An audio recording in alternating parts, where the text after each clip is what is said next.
Então, pessoal, na aula de hoje, né, nas últimas, basicamente, 3 aulas, nós vimos a nomenclatura, algumas características das estruturas de carbono e também nós vimos a nomenclatura, né, dos hidrocarbonetos e das outras funções orgânicas aí, né? Então, agora, a partir de agora, nós vamos fazer uma introdução à química orgânica um pouco mais generalista, né? Então a gente vai falar um pouquinho sobre as ligações químicas. Na verdade, a parte de ligações químicas nós vamos falar sobre a ligação covalente principalmente, tá? E claro, eu não poderia deixar de falar da hibridização do átomo de carbono, porque é a partir da hibridização do átomo de carbono que nós conseguimos entender por que o carbono ele faz 4 ligações e por que essas 4 ligações podem ser, todas elas podem ser simples. O carbono também pode fazer ligações duplas e ele também pode fazer ligações triplas, né?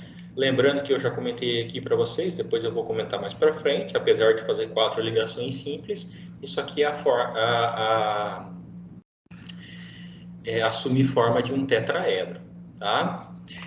Quando você entende a química orgânica, né? Então vocês vão começar a entender a base da química orgânica. Na verdade, vocês começam a ter, claro, em outras tantas outras disciplinas e matérias, mas a química orgânica ela é muito importante porque você começa a entender a química da vida, né? Principalmente a química do átomo de carbono. Então você vai começando a entender o átomo de carbono, depois você consegue estender esses seus conhecimentos para as reações químicas, depois você amplia isso para as reações bioquímicas, depois você, a partir disso, você consegue ampliar isso para entender a fisiologia, tanto animal quanto vegetal, microbiana também. E a partir daí é só escada acima, né? Então, é bastante interessante vocês conhecerem essa base. E essa base, apesar de outras disciplinas também fornecerem bases para vocês entenderem isso, mas a química orgânica oferece as bases principais para vocês entenderem o átomo de carbono.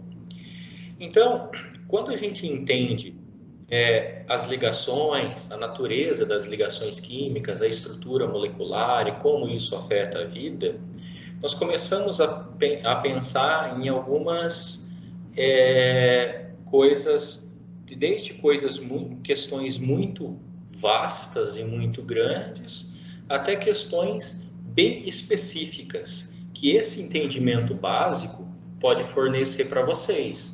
Então, do que o universo é feito? Né? Será que existem moléculas orgânicas além do nosso planeta? Né?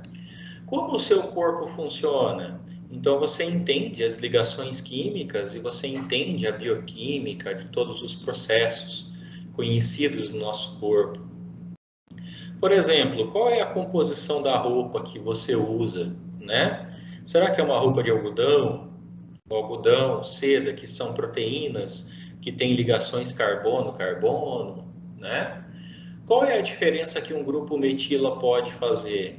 Quando vocês começarem a entender isso, vocês conseguem ampliar o conceito, né, de estrutura química para moléculas bem mais complexas, por exemplo, enzimas e proteínas, que são a base, uma das bases, né, para a existência de vida, além do DNA e do RNA.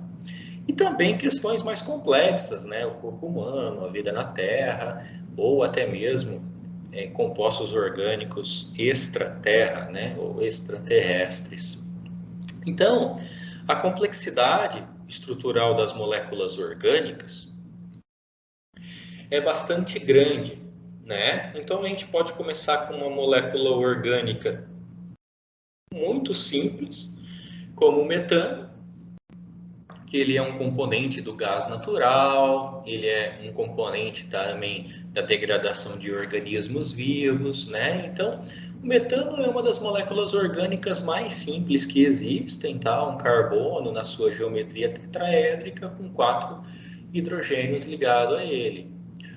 E a gente, aprendendo a estrutura de pequenas moléculas dessa, nós conseguimos estender o nosso conhecimento para moléculas bem maiores, tá? Então, essa daqui é a palitoxina, tá? É uma das maiores moléculas, não a maior, mas é uma das maiores moléculas orgânicas não proteicas já descobertas, ou seja, quando eu falo moléculas não proteicas, são moléculas que não apresentam estrutura de proteínas, ou seja, diversos aminoácidos, né? E ela foi isolada acho que de um fungo de uma alga marinha, se eu não me engano. Ok? Então, sim, nós conseguimos estender o conceito de moléculas pequenas, a estrutura de moléculas pequenas, para moléculas maiores. Então, isso daqui vocês já viram também lá no ensino médio, né? A palavra orgânica, quando ela surgiu, ela vem da palavra organismo, ok? Dentro das classes né, das mais clássicas funções, áreas da química orgânica separadas didaticamente, né? Nós temos a química orgânica, química inorgânica, química analítica e a físico-química, né? Se a gente separar somente nessas 4 áreas, a orgânica é a área mais nova, tá? Foi a área que, apesar de ter surgido oficialmente, né? Porque até não tão pouco tempo atrás, né? Se tinha a noção de que a matéria orgânica, tudo que era matéria orgânica, só tinha origem biológica. Então, por exemplo, se eu tinha uma molécula que eu isolava de algum organismo vivo, eu não poderia encontrar essa molécula em alguma coisa que não seja viva, ou eu não conseguiria fazer isso em laboratório. E então a teoria da força vital diz que a matéria orgânica tinha origem biológica e a matéria inorgânica tinha origem não biológica, tá? Só que daí, até que em 1828, né, se vocês forem ver aí um pouco menos de 200 anos atrás, um cara chamado Friedrich Wöhler, né, sintetizou a ureia a partir de um composto inorgânico, tá? A ureia era uma molécula conhecida na época e a ureia é uma molécula orgânica. Então eles sabiam e já tinham isolado a molécula de ureia de organismos vivos. Só que o que o Friedrich Wöhler fez? Ele pegou o cianato de amônio, que é uma coisa inorgânica, no seu laboratório, enfim, ele fez alguns processos de aquecimento e algumas outras transformações, e ele conseguiu transformar algo inorgânico em algo orgânico, tá? Então, a teoria da força vital, ela basicamente caiu neste momento. Então, nem tudo que é orgânico tem origem biológica, pode ter origem não biológica ou origem inorgânica também. Então, aqui são a tabela periódica. Essa tabela periódica ela não está atualizada, tá? Porque ainda tinha os nomes desses elementos aqui, ó. Tava como provisórios, agora vocês sabem que esses elementos agora têm nome, eu tenho que atualizar essa tabela periódica aqui, tá? E, né, todos os átomos estão reunidos na tabela periódica, e nós sabemos que os átomos, eles formam moléculas, tá? Então, para a química orgânica, né, eu destaco principalmente, claro que todos os átomos eles são importantes, todos os elementos são importantes, mas para a química orgânica principalmente, eu destaco alguns aqui, tá? Alguns com uma importância maior, outros com uma importância não tão grande assim, tá? Claro que o elemento chave da química orgânica é o átomo de carbono, tá? Porém, tem outros elementos aqui, principalmente nessa região aqui, ó, da tabela periódica, nitrogênio, oxigênio, enxofre, fósforo, alguns halogênios aí também, eles são essenciais para a formação de outras moléculas orgânicas. Porém, para a formação da vida como um todo, nós temos alguns outros elementos que nosso corpo também precisa, né? Então, nós temos muitos metais muito importantes aqui, os metais alcalinos e alcalinos terrosos. Claro, o hidrogênio, ele não deveria estar aqui, né? Ele deveria estar aqui, né? Separado. Ele também tem uma importância vital, né? Então, todos esses elementos, eles são muito importantes para a química orgânica. Os outros elementos também são importantes? Claro que são. Só que a gente utiliza ele para algumas outras reações de catálise, formação de alguns outros tipos de ligações químicas, tá? Então, como que funcionam as ligações químicas? Né? Se a gente for ver de um ponto de vista microscópico, uma ligação química, ela é um jogo de forças, né? Onde nós temos aqui, se a gente for colocar isso num gráfico, nós temos o gráfico de energia potencial, e aqui no eixo X, né, seria a distância internuclear, ou seja, a distância entre dois núcleos separados, tá? Uma distância X aqui, geralmente essa distância ela é medida em angstroms ou picometros, porque, né, acho que vocês já viram, angstroms é 10 a menos 10, né? E também tem o picômetro, enfim, né? Nanômetro, 10 a menos 9, picômetro, 10 a menos 12, né? Então, a distância internuclear é a distância entre dois núcleos. Então, nós temos uma energia basicamente zero, quando, por exemplo, eu vou pegar a formação da molécula de hidrogênio, tá? Então, imagine, vagando ali no espaço, duas moléculas, dois átomos de hidrogênio, e esses átomos, eles estão tão separados um do outro que eles não têm nenhuma interação. Então, a energia basicamente é zero, tá? Lembrando, um átomo de hidrogênio tem um elétron, outro átomo de hidrogênio tem outro elétron, tá? Então, ele está representado aqui. Só que o hidrogênio, ele forma a molécula de H2, né? Pelo compartilhamento de um elétron de cada hidrogênio. Então, os dois hidrogênios separados, quando eles têm um elétron cada um, se eles se aproximarem, a tendência é que eles vão se ligar, porque eles são mais estáveis ligados na molécula de hidrogênio do que eles totalmente separados com um elétron cada um. Então, quando eles começam a se aproximar e começar a sentir as atrações, principalmente atrações eletrostáticas, do núcleo de um hidrogênio com um elétron do outro hidrogênio, né? Vocês sabem que o núcleo ele é positivo e o elétron ele é negativo. Então, nós começamos a ter essa interação. A energia vai abaixando à medida com que eles se aproximam. Por quê? Eles não chegaram na distância ideal ainda. A energia ainda vai abaixando à medida que eles aproximam.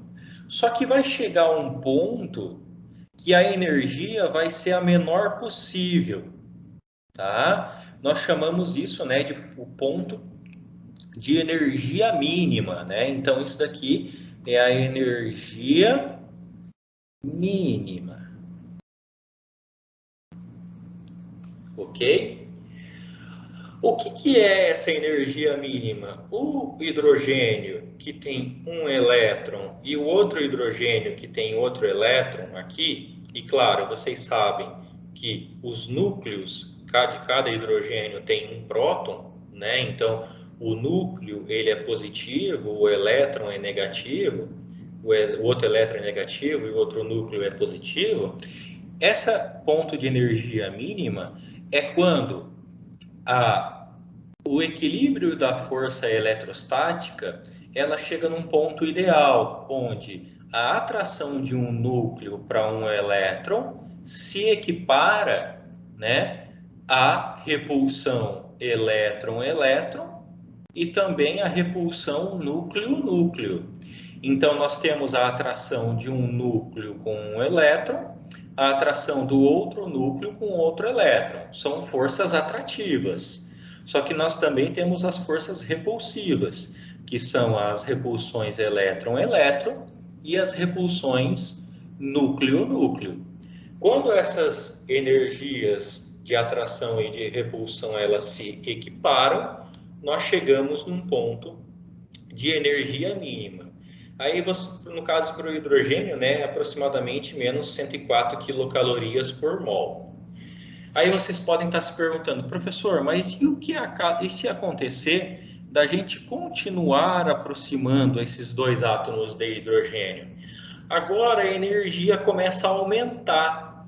Por quê? Agora nós estamos forçando a aproximação desses dois átomos de hidrogênio e a repulsão elétron-elétron e próton-próton, ela é muito grande. Então, a energia ela começa a subir novamente. Vai aproximando, ela continua subindo. Por isso, pessoal, que para fazer a fusão nuclear, né, ou seja, num ponto aqui de energia muito, muito alta, para vocês fazerem a fusão nuclear é bem complicado, porque nós precisamos de uma quantidade de energia muito alta para que esses dois átomos de hidrogênio eles se fundam, né? Ou seja, os núcleos acontece ali uma reação nuclear, tá? Claro que hoje nós dominamos até certo ponto a fusão nuclear, mas ainda é uma reação nuclear, né? Muito difícil de ser controlada há um pouco mais de tempo, né? Nós conseguimos, a humanidade consegue controlar a fusão nuclear em laboratório, só que por poucos períodos de tempo, né? Alguns minutos ou horas. Mas, por exemplo, o nosso Sol, ele faz isso muito bem, há milhares de anos. Ele faz a fusão nuclear de átomos de hidrogênio. Como que ele consegue isso? A partir da sua gigantesca força gravitacional, que ele faz com que ele alcance a energia necessária para aproximar dois núcleos de hidrogênio. Bom, todas as ligações químicas, basicamente, né, principalmente as ligações covalentes, elas seguem um gráfico parecido com isso. Tá?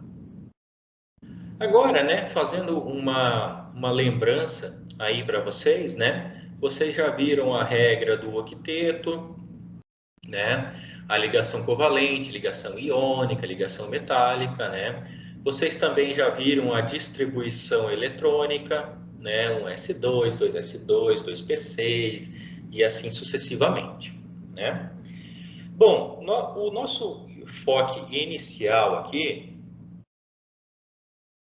é o átomo de carbono. O átomo de carbono ele tem um número atômico 6, significa que ele tem 6 prótons e 6, eu ia fazer o símbolo de elétrons, né? Então 6 elétrons, tá? Se eles têm 6 elétrons, vocês conseguem fazer a distribuição eletrônica dele. Então 1s2, 2s2 e 2p2, tá? Só que o orbital S, né? Vocês já viram que o orbital S ele tem uma forma esférica, tá? Aqui é um círculo que eu estou desenhando, mas em 3 dimensões ele é uma forma esférica. O orbital P ele se divide na forma de halteres tanto no eixo X quanto no eixo Y e também no eixo Z. Por isso que o orbital P ele é dividido em 2px, 2py e 2pz. A ordem aqui não tem tanta importância. Se vocês quiserem começar com Z, Y, X, Y, X, Z, tanto faz porque eles são degenerados, né? Eles têm a mesma energia, porque eles estão no mesmo nível aqui energético, tá? Então, se vocês optarem por colocar primeiro a ocupação do elétron no orbital X, pode, e assim sucessivamente, ok? Só que, olhando dessa forma aqui, né, na camada de valência, que é a última camada do átomo, né, o último nível aqui da distribuição eletrônica, no caso do carbono, nós podemos ver que ele tem apenas dois elétrons desemparelhados. Mas o fato de ele ter dois elétrons desemparelhados não consegue explicar o porquê que um átomo de carbono faz 4 ligações, tá? Então, se fosse dessa forma, a gente não conseguiria explicar isso, né? Lembrando que todas as ligações, pelo menos as ligações simples, elas, se for todos o mesmo átomo, né? Por exemplo, hidrogênio, basicamente todas elas têm a mesma energia. Então, nós temos que chegar a uma configuração eletrônica onde nós temos que explicar isso, tá? Falando ainda da camada de valência, né? A gente pode dividir a tabela periódica nesse jeito aqui, né? O hidrogênio e o hélio, tá? São átomos que terminam no 1s, então, no caso do hidrogênio é um S1 e o hélio é um S2, tá? Depois, seguindo aqui os grupos, né, das tabelas, então, tudo que for alcalinos e alcalinos terrosos, a última camada de valência vai terminar em S. Tudo que for aqui à direita da tabela periódica vai terminar nas camadas P's. Tudo que for no meio da tabela periódica, ou seja, os metais de transição, sempre vão terminar a sua distribuição eletrônica no orbitais D. E os lantanídeos e os actinídeos, né, que também são metais, eles terminam as suas distribuições nas camadas F. Ok? Então, né, se a gente continuar analisando a regra do octeto, por exemplo, eu vou fazer aqui a distribuição, já está feito, né? A distribuição eletrônica para o nitrogênio, para o oxigênio, para o flúor e para o neônio, né?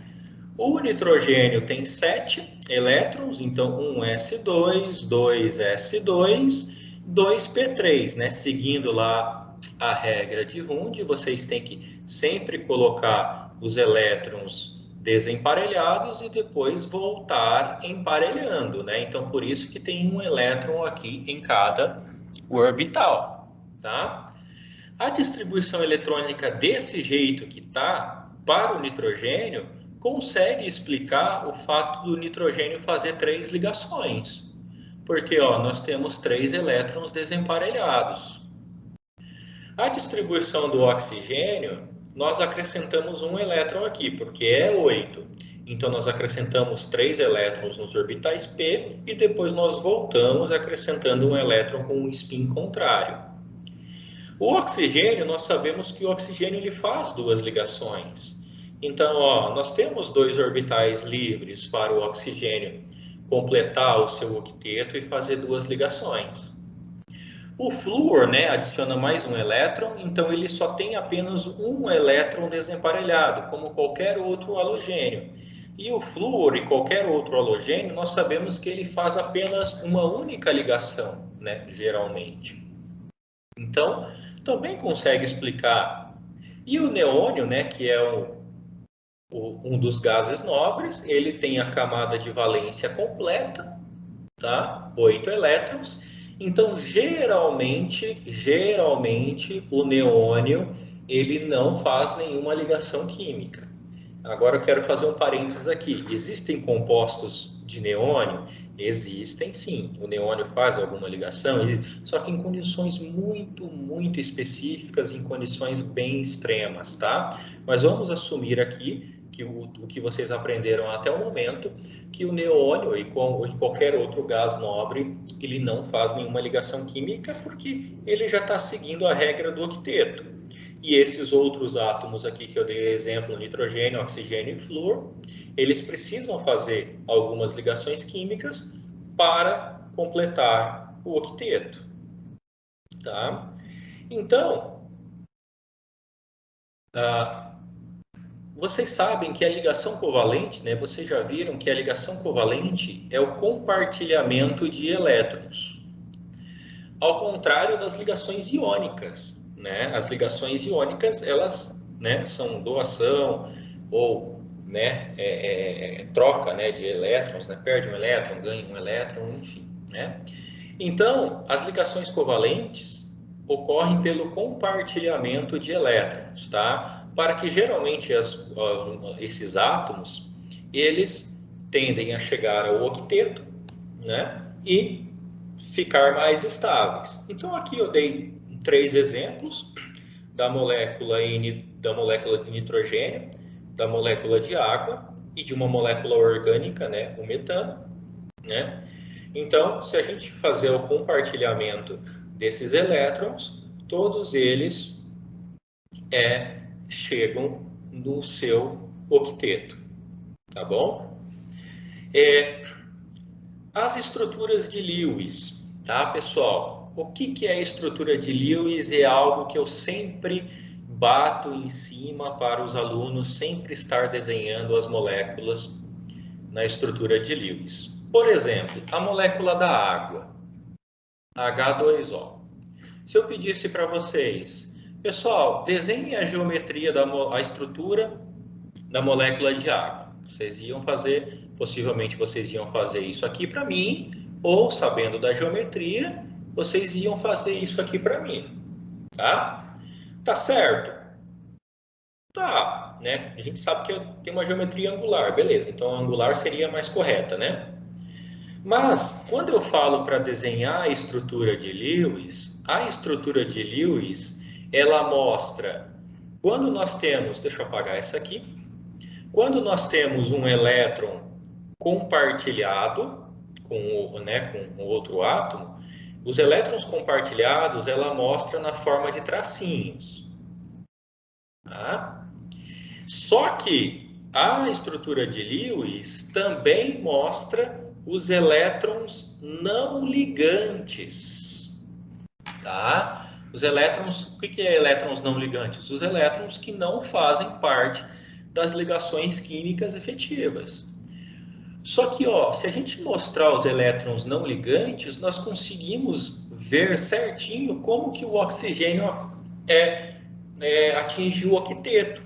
Por quê? Aqui tem um par de elétrons, aqui tem um par de elétrons, então já são 4. Aqui tem um elétron e compartilhando o outro, aqui tem um elétron e compartilhando o outro. Então 4, 5, 6, 7, 8. Tá? Então eu sempre peço para os meus alunos, na verdade todos os alunos deveriam fazer isso, quando vai desenhar uma estrutura, não importa que seja orgânica ou inorgânica, desenhar ela na forma de estrutura de Lewis, tá? Principalmente para ir praticando, tentar entender esse papel dos elétrons não ligantes, tá? Então, por exemplo, qual é a estrutura de Lewis da molécula de flúor, né? O F2? Ó, esse parzinho de elétrons que está entre os dois flúors compartilhados, ele é apenas mostrado com um traço. E os elétrons não ligantes, né, que são pares de elétrons não ligantes, eles também são mostrados como pontinhos. Tá? Qual é a estrutura de Lewis para o metano? É simples, o CH4. É simplesmente essa. Não tem elétrons não ligantes, porque se a gente olhar os hidrogênios, todos os hidrogênios aqui já têm 2 elétrons, certo? Ó, todos os hidrogênios já têm 2 elétrons compartilhados. E o carbono tem 8, né? Ele tinha 4 e mais 4 de 4 hidrogênios, ele tem 8. Então, a estrutura de Lewis da molécula de metano é apenas essa mesmo, tá bom?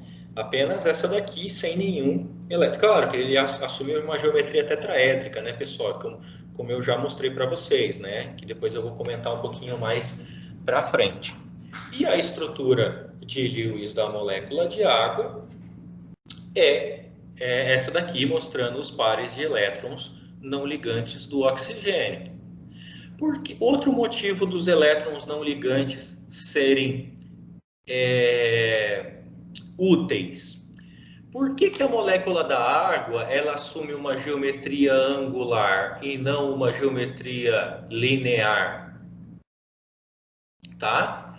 Porque se você desenha esses pares de elétrons não ligantes, os elétrons, pessoal, eles também ocupam um lugar no espaço, então eles também se repelem. Os elétrons não ligantes se repelem entre eles e também repelem os elétrons que estão fazendo ligação, então forçando com que os hidrogênios eles desçam um pouquinho, fazendo com que a água tenha uma geometria angular, tá?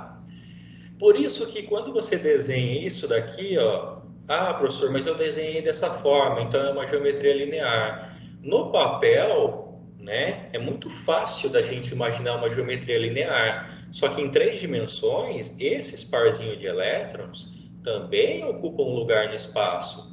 Então é como se eles estivessem ocupando lugar no espaço aqui, forçando esses hidrogênios a inclinarem um pouquinho. Tá? Essa questão, né, da estrutura de Lewis, né, ela é muito importante para vocês entenderem outros conceitos também, tá? Então, por exemplo, vamos desenhar a estrutura de Lewis de uma molécula, talvez uma molécula um pouco mais complexa, né? Então, por exemplo, o ácido acético, CH3, C, dupla O, OH. Como é que vocês desenhariam a estrutura de Lewis para isso, né?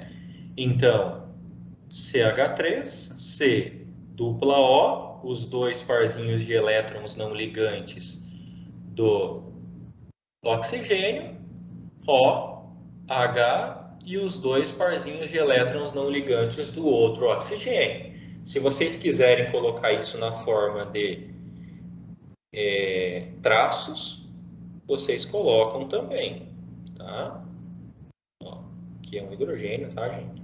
Então, um parzinho... Opa, acabei ligando os dois, né? Então, um parzinho de elétrons aqui.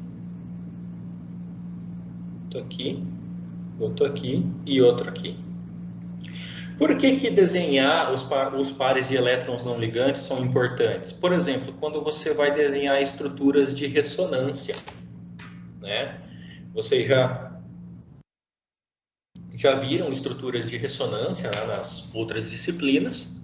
Basicamente, a estrutura de ressonância é apenas a movimentação de elétrons dentro da molécula sem quebrar nenhuma ligação química, né? Ou seja, desconectar dois átomos, vamos dizer assim, né? Então, para o íon carbonato, né? Vocês sabem que o íon carbonato é CO3 2-. O carbono está fazendo 4 ligações aqui, então o carbono está legal, ele está estável, porque ele tem 8 elétrons compartilhados. Só que um dos oxigênios está fazendo uma ligação dupla com o carbono, por isso que ele só tem 2 pares de elétrons não ligantes. E os outros 2 oxigênios estão fazendo apenas uma única ligação. Então, por isso que eles têm elétrons sobrando, não ligantes sobrando. Então, por isso que eles têm essas cargas negativas, tá? Só que a estrutura de ressonância, pessoal, é a movimentação eletrônica. Então, como que nós fazemos isso? Um par de elétrons não ligante vem querendo formar uma ligação dupla nessa posição, só que o carbono ele não pode ficar com 5. Então, um parzinho de elétrons do carbono oxigênio, ele sobe. Agora a carga negativa veio parar aqui e esse oxigênio ficou estável, tá? E a mesma coisa para o outro. Aí eu pergunto, qual é a forma da estrutura do íon carbonato? Qual é a forma correta? Na verdade, todas, né? Todas as estruturas de ressonância.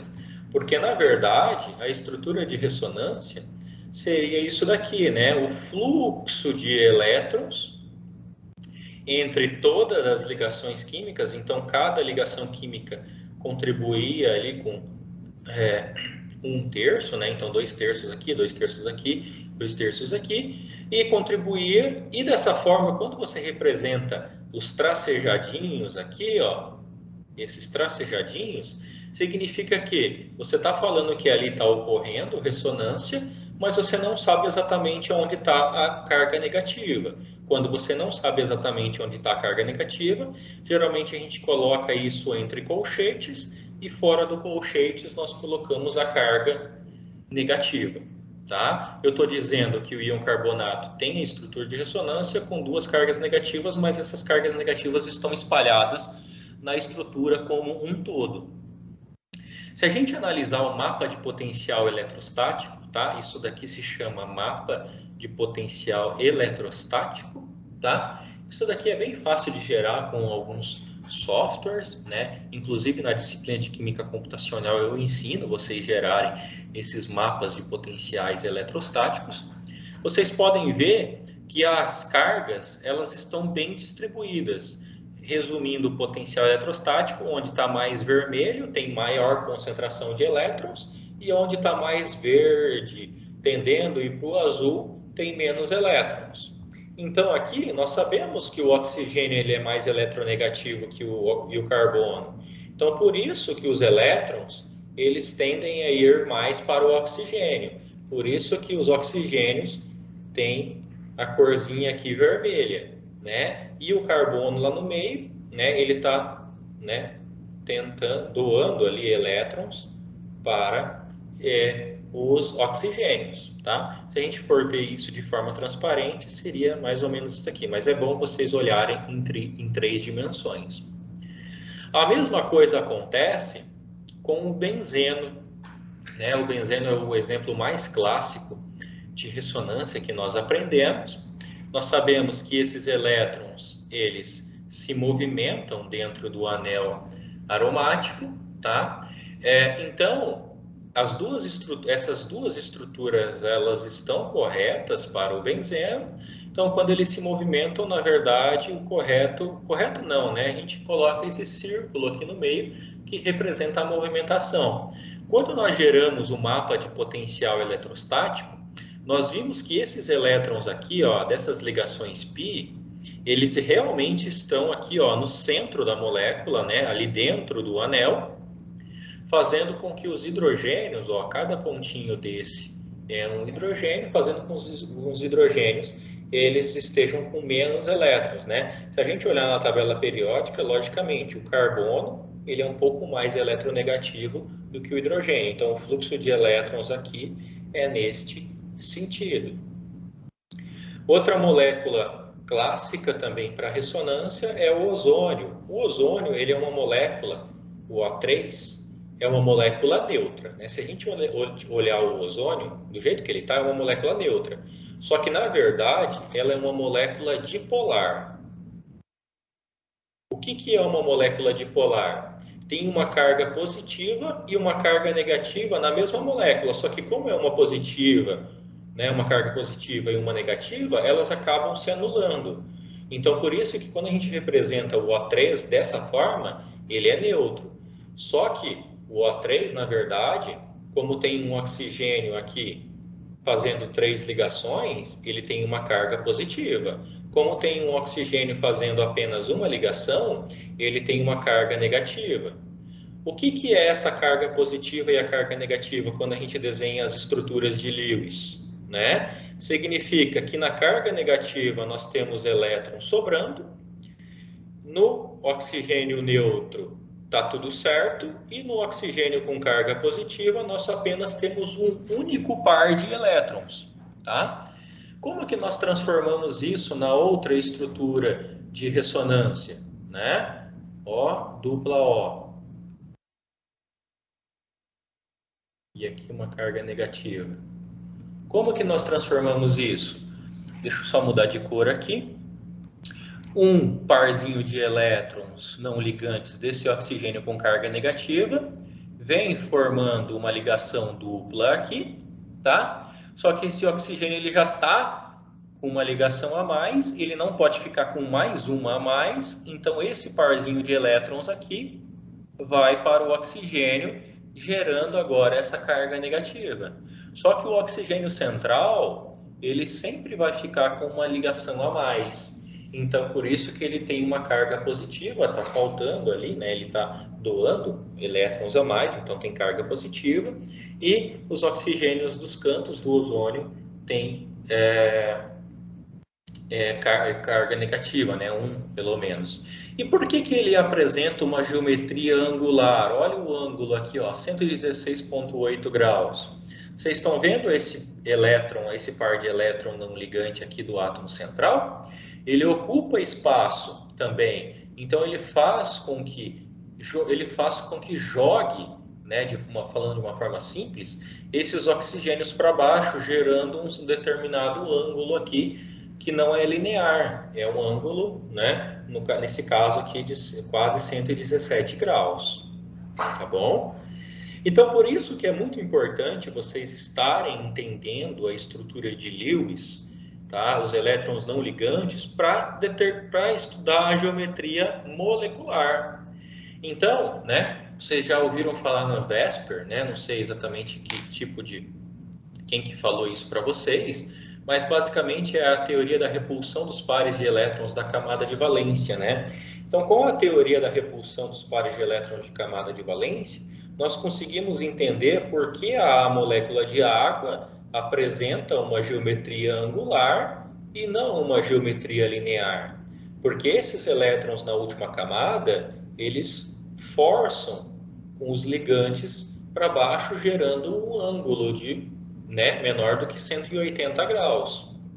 A mesma coisa para o metano, né? Então, para a água, né? Aqui, desculpa, aqui é um átomo de oxigênio, tá, pessoal? Então, aqui, ó, nós temos um elétron aqui, um par de elétrons aqui, um par de elétrons aqui. Mas, na verdade, é melhor demonstrar eles assim. Lembrando, quando tem uma cunha fechadinha desse jeito aqui, né, significa que ele está para frente do plano. Ou seja, imagine que esse slide é uma folha de papel. Esse parzinho de elétrons está saindo da folha de papel. E esse tracejadinho aqui está para trás do plano. Tá? Então, ele está saindo para o lado de trás da folha de papel. E eles ocupam um lugar no espaço, fazendo com que a água seja, né, apresente um ângulo de aproximadamente 104,45. A mesma coisa acontece quase a mesma coisa acontece para o metano, né? Se a gente desenhasse o metano numa geometria quadrado planar, esses ângulos entre os hidrogênios seria apenas de 90 graus. Esse par de elétrons e esse par de elétrons, esse par de elétrons aqui, ó, esse par de elétrons, eles se repelem entre si, né? Porque eles têm carga, que eles são negativos, eles se repelem. Então, na verdade, a geometria correta para o metano seria uma geometria tetraédrica. Por quê? Numa geometria tetraédrica, nós aumentamos esse ângulo que na planar seria para 90 graus, nós aumentamos para 109,5. Então, como eles têm um ângulo maior, consequentemente a distância entre os elétrons é maior e também a distância entre os prótons também é maior, fazendo com que a energia ela fique menor. Então, por isso que o metano, os compostos de carbono com simples ligações, eles apresentam uma geometria tetraédrica, tá?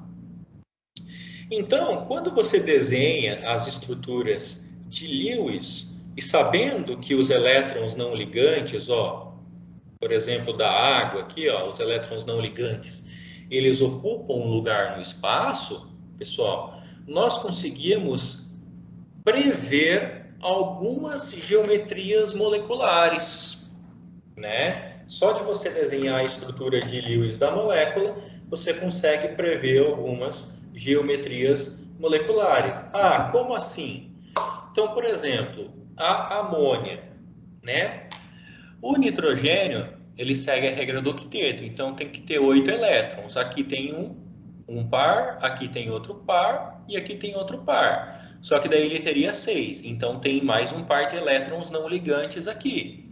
O que que esse par de elétrons não ligantes faz? Ele faz repulsão com os outros pares de elétrons, jogando a estrutura tipo numa forma de pirâmide, onde os hidrogênios são as bases da pirâmide trigonal, né? Piramidal, trigonal, tá? E o par de elétrons não ligante, ele está no topo, né? Então é como se você desenhasse um triângulo. Eu vou tentar desenhar aqui, tá, pessoal? Não sei se eu vou conseguir aqui, tá? Mas aqui, ó, é como se o nitrogênio, não vou conseguir desenhar aqui. Depois vocês vão ver isso em 3 dimensões, tá? Eu não vou desenhar, eu não vou arriscar desenhar agora. Depois eu vou mostrar as 3 dimensões para vocês, tá? Já quando a gente adiciona um hidrogênio na molécula de amônia, então essa é a molécula de amônia. Quando nós adicionamos mais um hidrogênio, significa que esse parzinho de elétrons agora, que antes ele estava não ligante, ele está ligado, tá? Fazendo com que a geometria da amônia agora ela vire tetraédrica, porque eu falei que quando tem 4, né, geralmente a estrutura mais estável é uma tetraédrica. Já o H3O+, né, que é uma molécula bastante importante, né, em solução, o oxigênio está positivo, porque está fazendo 3 ligações, mas tem esse parzinho de elétrons ocupando lugar no espaço. Então, esse parzinho de elétrons joga, né, repele os hidrogênios, fazendo ele ter uma estrutura piramidal também. Já a molécula do gás carbônico, que é a molécula do CO2, tem uma geometria linear mesmo. Por quê? O átomo central, que é o carbono, ele já tem 8 elétrons, ó. 4 compartilhados aqui e 4 compartilhados aqui. Então não tem nem nada não ligante. Se não tem nada não ligante, a geometria preferencial de 3 átomos é a linear. Tá? Já o boro, pessoal, o boro é um átomo que geralmente ele não gosta de seguir a regra do octeto, tá? O boro ele faz 3 ligações, mas não sobra elétrons. Tá? Então, ó, tem um parzinho aqui, um parzinho aqui e um parzinho aqui. Se vocês fazerem a distribuição eletrônica do boro, ele termina com P3, tá? Só que o boro, geralmente ele não segue a regra do octeto. Então, ele está estável assim. Então, não tem nenhum par de elétrons não ligantes sobrando, tá? Então, quando nós temos 4 átomos ligados, né, sendo que um deles é átomo central, a melhor geometria é a geometria trigonal planar, né, com um ângulo de 120 graus. Agora, quando nós temos o enxofre, tá? O enxofre também é um átomo bem danado para não seguir a regra do octeto. O fósforo também, tá? O enxofre, ó, ele está estendendo a regra do octeto. Ó, tem 2, 3, 4, 5, 6, 7, 8 e mais um parzinho, 9 e 10. Esse parzinho faz com que esses flúors, né, no caso do flúor, mas podia ser hidrogênio também, não tem nenhum problema, eles assumam uma geometria do tipo gangorra, onde esses flúors seriam a base da gangorra, né, para frente e para trás do plano, né, as madeiras ali que seguram a gangorra, e esses outros 2 flúors seriam as pontas da gangorra. Aí vocês podem estar, professor, mas isso é muito difícil da gente imaginar em 3 dimensões. Então vamos ver as estruturas aqui em 3 dimensões, né? Então uma estrutura linear é fácil de imaginar, uma estrutura angular é fácil de imaginar também, uma estrutura trigonal plana, olha a estrutura tetraédrica, né? Que estrutura mais agradável, né? E mais estável de se ver do que uma quadrado planar, né? Como essa daqui, ó. Tá? As outras estruturas, né, são estruturas um pouco mais complexas, né? Por exemplo, a geometria piramidal, que é a geometria tanto da amônia quanto do H3O+. nós temos os 3 hidrogênios ligados certinho, e esse amarelinho não é ligante, é aquele parzinho de elétrons não ligante que está lá, forçando os ligantes a assumirem um ângulo aí. Nós temos outras geometrias mais complexas, né, como a bipirâmide trigonal, né, a bipirâmide trigonal, onde nós temos 3 ligantes no plano e 2 ligantes para cima do plano. Não, aqui a estrutura de gangorra, né? Aqui, ó, os 2 sendo a base da gangorra e os outros dois sendo a ponta da gangorra, sendo que esse em amarelo é o parzinho de elétrons não ligantes. Nós também temos a forma de T, quando nós temos 2 parzinhos de elétrons assim, e mais 3 ligantes. A forma octaédrica, né? Onde nós temos uma pirâmide de base quadrada, né? Desculpa, pessoal, uma bipirâmide de base quadrada. Ou seja, nós temos uma base quadrada, só que nós temos uma pirâmide de base quadrada para baixo e nós temos uma pirâmide de base quadrada para cima. Então, a geometria octaédrica também é conhecido como bipirâmide de base quadrada. Nós temos a pirâmide de base quadrada, onde aqui o amarelinho é um par de elétrons, e aqui nós apenas temos a base quadrada, e essa base, ela faz as pontas aqui. A geometria quadrada planar e a bipirâmide pentagonal, né, onde nós temos 2 pirâmides, só que com base de um pentágono, né? Então, nós temos uma pirâmide aqui embaixo e uma pirâmide aqui em cima. Tá? Claro, né, pessoal, tem outras geometrias mais complexas do que essas, né? Mas essas são as geometrias mais tradicionais. Então, olha só, para vocês preverem a geometria dessas moléculas, vocês precisam estar aptos a desenhar, saber desenhar as estruturas de Lewis com os elétrons não ligantes também.